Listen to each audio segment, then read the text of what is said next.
So I want to talk about the MLB draft and how I think it's constructed and maybe give you my insight on how I think it could become better.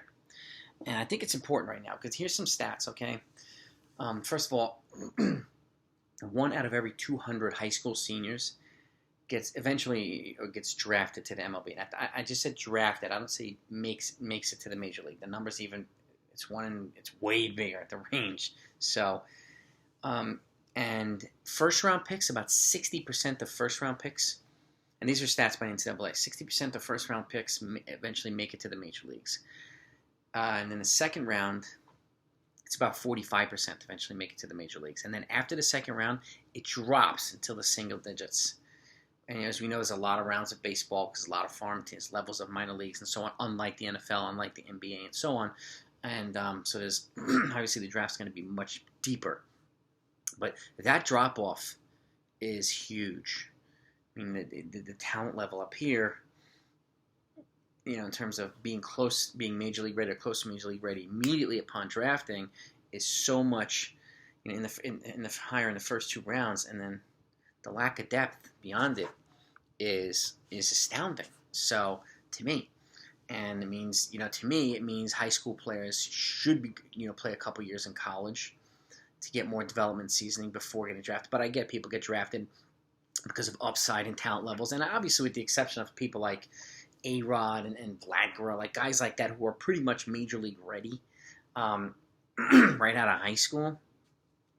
Okay, it happens, but like it doesn't. It's the exception and not the norm, And it's kind of like the NBA. But guys like LeBron James, NBA ready from high school, like.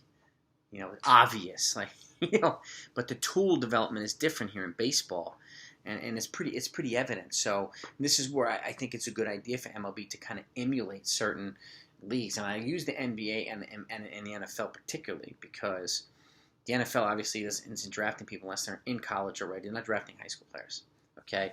And some of them are obvious because high school players aren't physically ready for the most part to play in the NFL, which is a brutal sport. And even people from college have difficulty translating upward into the NFL. So, for a lot of reasons, it's much faster. These guys are bigger. They hit harder. It's just, it's a different world. Even if you play at Alabama and you play, some of the big squads, Clemson, Oklahoma, Notre Dame, like schools like that, it doesn't always pan out either. So, not every first round pick is going to make it far. But the likeliness is higher. But in the NBA, I think it's a good idea because they've added, what I think is good about the NBA is they've added international players within the draft and made it kind of an all-encompassing draft and not a different, draft like baseball has. And I think it increases the possibility for teams, or the odds for teams to have starters right away and, more diverse lineups and adopt some of the European play over here quickly, and it makes for better basketball here, makes for better lineups and so on. And again, 11-man roster is obviously different than 26. In football, you have a big 53-man roster, but this is where I think it would be wise for baseball to adopt some of these things and maybe not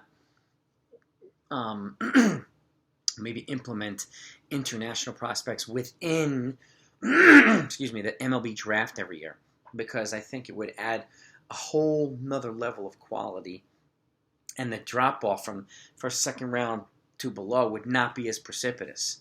You'd have so many more better players. And look at the Fernando Tatis of the world, like guys like that, who are, even Miguel Andujar and just Luis Severino, like, these guys were all international players. So was Mariano Rivera from Panama. And this is where you'd have so much more guys who are already at college level or close to being MLB ready within the draft, okay, instead of having to rely. And again, I understand why teams draft high school players on ceiling and talent and tools, and they could become this, they could become that, but the percentage of high school players that are drafted that actually become successful in the major leagues is not that high, okay? And teams are giving out multi-million-dollar contracts for them not to pan out for the most part. And where you add international flair into here, you'd have more players who could potentially be closer to MLB or become a return on investment either sooner or just more effectively for MLB teams. And again, it's not a knock on high school players, but it's a sign that, okay, maybe you guys need some seasoning in college and development in college before you declare for the draft. And I get there's a money component, and people want to make money when they can and stuff. But again, this is and you talk about teams not drafting well or not being able to fill out rosters and being want to. This is where I think where adding an international component or combining the two instead of an international draft, instead of having to pay a posting fee for the right to negotiate to somebody, then the right to sign the person, and then having a $25 million contract all of a sudden turn into 70 because of the posting fee you had to pay. Like, it's just ridiculous. And I think there's a cap now on the posting fee, but like, and just an example, the Masahiro, when the Yankees signed Masahiro Tanaka, they paid him $155 million, but they also paid a posting fee, so it cost them like $200 million to get him. So, and some of these other posting fees are just like absurd. And again, I think there's a cap now on it, which helps, but this is where I think adding the international component within the draft, and I don't know if it'll ever happen because of money and this and that and whatever else, but this is where you can improve the quality of the draft in the MLB and have a lot more guys initially drafted all together, plugged into the systems of the minors and stuff like that, giving more guys a chance to develop quickly and through the system. So now you have a bunch of 18-year-olds and 19-year-olds or whatever, and 20-year-olds progressing together for a team, and you'd have more guys called up to the majors, more guys filling spots in the upper minors in the majors, that you'd have overall more quality baseball, I think, and better opportunities for teams to fill out roster spots instead of having to have several different drafts. So, and again, being able to draft guys, at the same time, where again they're more baseball ready than some high school seniors. Okay, and again, just like NBA players, they go to college and get more seasoning because now they're not already college football players. They go to college and get more seasoning. They get physically more mature. The same thing applies to baseball, in my opinion. So, and again, I personally, I would be drafting more college players, more international players than high school players anyway. If I were a GM, with the exception of some, but you draft on talent and potential ceiling. But this gives you an opportunity to fit more consistency and, solid role players and not have to rely on, is this kid going to be Roy Hobbs? Is this kid going to be the next Mike Trout? This is where I think living in reality and giving teams more opportunities to fill out rosters and increase the chances and increase the odds of them not only having a good draft, but having good teams and having more developed players, making for better baseball, in my opinion, so that more players get the opportunities. So let me know what you think about this. I think adding an international component to the MLB draft already, instead of a separate international draft, would be a good thing. And again, getting more high quality players on a regular basis without having to, having to come over here in rowboats from Cuba and swimming with sharks and just kind of crazy stuff.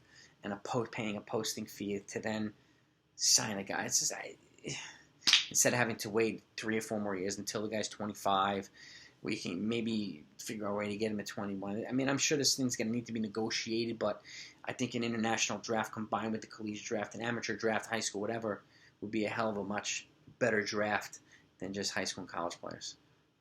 So give me your insight on that. I want to know what you think. And, I think I have relatively strong feelings about this. I personally went to the Bucky Dent baseball combine, scouting combine when I was younger, and I played high school ball and college ball. So I kind of well versed in just seeing stuff and seeing people get drafted and seeing the difference between high school and college players. I went to a high school in New York who's had some guys drafted into the MLB, and Monsignor McClancy High School in Queens, New York. They've had some guys recently drafted into the MLB over the last 5 years. So, they have a good baseball program. But I see, guys get drafted and they're still in, 4 years later, they're still in low A ball and stuff like that. Whereas a guy who can get drafted, either a national player or a college player, they're much closer to being at the MLB, which gives MLB teams more opportunities to fill out rosters and change rosters and make moves and trades and so on and so forth. it increases the level at the MLB level. So, and this is where I think it's important and would be a benefit to combine all these into one big international draft. And you'd be bringing in a hell of a lot more, players, and again, giving baseball high school players an opportunity to increase their skill set before they get drafted, instead of getting drafted and then flaming out most of the time and not getting anywhere, and maybe making MLB, giving them a bigger ROI on their money, because there's a lot of money flowing in these drafts. So, but give me your insight either way as a baseball fan. I want to know what you think. So, thanks for watching.